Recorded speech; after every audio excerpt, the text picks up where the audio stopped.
Salut les amis et bonne année 2021. Aujourd'hui, je vais vous raconter une histoire. Elle débute en l'an de grâce 1901 en Angleterre.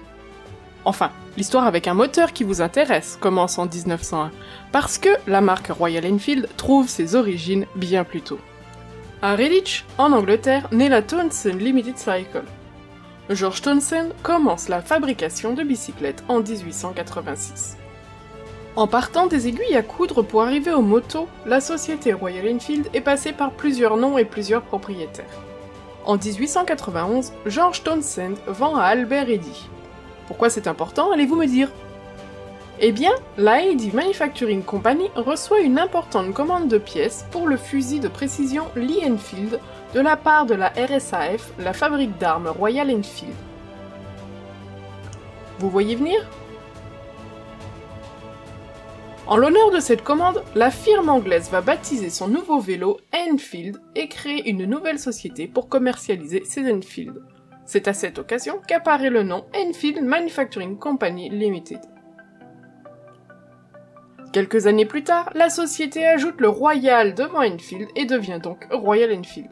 C'est aussi à cette période, en 1893, que la marque se dote de son slogan « Made like a gun » en mémoire de la commande qui a sauvé la firme de la banqueroute. Le logo présente alors une mitrailleuse Maxim surmontée d'une couronne royale. La production de véhicules motorisés débute en 1898. Smith, possédant la société aux côtés de Eddy, conçoit un quadricycle propulsé par un monocylindre français de la marque De Dion-Bouton, permettant à la marque anglaise de se lancer dans la course à l'automobile. L'aventure des motos Royal Enfield débute à proprement parler aux environs de 1899 avec la conception de tricycles à moteur et plus précisément avec sa toute première bicyclette motorisée en 1901. Since 1901, nous y sommes. La première moto de la firme est donc un vélo doté d'un moteur Minerva placé devant le guidon. Il entraîne la roue arrière grâce à une longue ceinture de cuir. Malheureusement, les finances n'étant pas au beau fixe, la compagnie décide en 1906 d'interrompre temporairement la fabrication de motos pour se concentrer davantage sur les vélos dont les ventes ne faiblissent pas.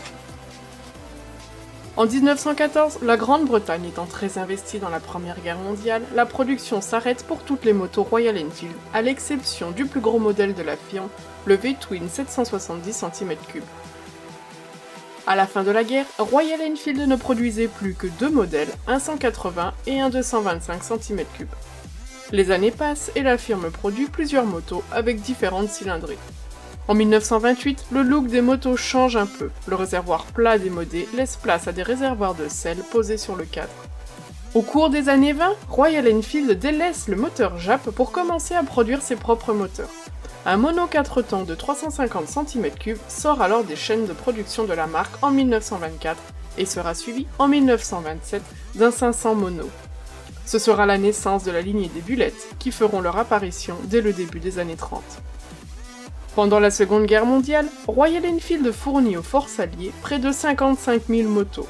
C'est d'ailleurs pour l'armée que la marque va mettre au point une moto pliable pouvant être rangée dans un petit container pour ensuite être parachutée facilement. Elle sera baptisée la Flying Flea. Une fois le conflit terminé, Royal Enfield va sortir un V-Twin destiné à faire face à la concurrence ardue des Triumph. Ce dernier ne marquera pas les esprits par ses performances plutôt médiocres, mais davantage pour ses suspensions, une fourche télescopique à double amortissement et surtout son bras oscillant arrière. Le savoir-faire de la marque en termes de suspension va d'ailleurs faire ses preuves en trial et lors des concours internationaux des 6 jours d'enduro dans les années 50. Quelque temps plus tard, Royal Enfield donne naissance à la Meteor 700 en accouplant deux monocylindres de 350 cm3. Elle deviendra la plus grosse cylindrée du marché britannique, mais sera surtout connue pour ses fuites d'huile à cause desquelles elle sera surnommée Royal Oilfield. La blague est valide. Date importante, en 1955, la succursale Enfield India est créée à Madras, en Inde, afin de répondre à une commande massive de Bullets pour l'armée indienne. En 1962, les mythiques Bullets sont abandonnés et dès 1968, Royal Enfield ne compte plus que la 750 Interceptor à sa gamme. La marque devra alors se rabattre sur les marchés militaires, ne pouvant concurrencer l'arrivée des Japonais. Bientôt, la production cesse et c'est un industriel indien qui reprendra le flambeau en 1971. La marque disparaît du marché européen. L'histoire se poursuit donc en Inde. En 1993, Enfield India produira la première et seule moto diesel fabriquée en série au monde. Elle est connue sous le nom de Enfield Diesel et est installée confortablement sur le châssis de la Bullet. Les Indiens sont fous de leur moto et en font un usage détonnant. En 2001, alors que la marque indienne récupère le droit du nom, un groupe de parade de l'armée indienne décide de défiler en pyramide. La base sera constituée de 10 Royal Enfield supportant la bagatelle de 201 bonhommes. Avant tout une belle histoire de communauté, en 2011, l'entreprise lance son premier One Ride. Tous les motards Royal Enfield à travers le monde sont encouragés à faire un tour le premier dimanche d'avril. La marque acquiert à cette date un nouveau terrain près de Chennai pour y construire sa nouvelle usine. En 2018, Royal Enfield sort les Twin 650 cm3, inspirés par les légendaires moteurs bicylindres Royal Enfield des années 60. Royal Enfield annonce avoir vendu 846 000 motos dans le monde, un record cette année-là. Néanmoins, en janvier dernier, après 89 ans d'existence, la marque a décidé de ne pas faire évoluer les modèles Thunderbird et Bullet car ils ne répondent plus aux normes anti-pollution indiennes. Grosse décision puisque la Bullet est et restera une icône motorisée, l'une des plus en vogue en Inde et dans le monde. Une dernière édition spéciale a été lancée pour rendre hommage à l'engin best-seller, la Tribute Black. L'arrêt total de la fabrication des modèles Bullet 500 se fera progressivement. Un engin s'éteint, un autre s'éveille. En août 2020, Vinod Dasari, PDG de Royal Enfield, a profité de la présentation des résultats financiers pour confirmer travailler sur une moto électrique. La mobilité électrique est quelque chose que nous prenons très au sérieux. Il ne s'agit pas tant de savoir si nous y viendrons ou pas, mais plutôt quand nous y viendrons, a-t-il déclaré. Ce nouveau projet présente un défi dans la mesure où il faudra allier conception électrique tout en gardant l'esprit vintage de la Royal Enfield.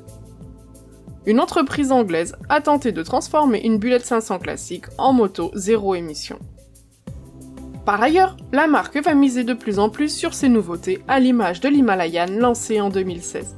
Équipé d'un nouveau moteur et d'une suspension testée sur le terrain, le modèle nous promet une sacrée aventure sur route comme sur terre, construite pour toutes les routes, construite pour aucune route. En 2020, l'Himalayan va être encore optimisé et sortira en 3 coloris différents. Selon les spécialistes, son rapport qualité-prix n'a pas vraiment d'égal dans le monde de la moto. Enfin, il se murmure que de nouveaux noms ont été déposés par la marque, comme Sherpa, Hunter, Roadster ou encore Flying Flea. En 2020, donc, parce que Royal Enfield ne se prive pas de le dire, l'ambition de l'entreprise est d'être le premier acteur mondial de la moyenne cylindrée.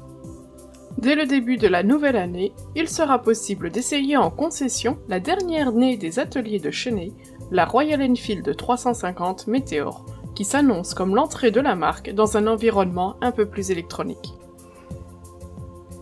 Merci de m'avoir suivi jusqu'au bout de l'aventure Royal Enfield. Cette marque me tient vraiment à cœur puisque j'adore mon Interceptor de 2019. J'ai hâte de voir ce que l'avenir nous produira dans le sud de l'Inde. En attendant, n'hésitez pas à partager cette vidéo, à commenter pour me dire ce que vous en avez pensé et à mettre un pouce bleu parce que ça fait toujours plaisir. On se donne rendez-vous le mois prochain pour une autre vidéo sur la chaîne. Ciao, bye bye!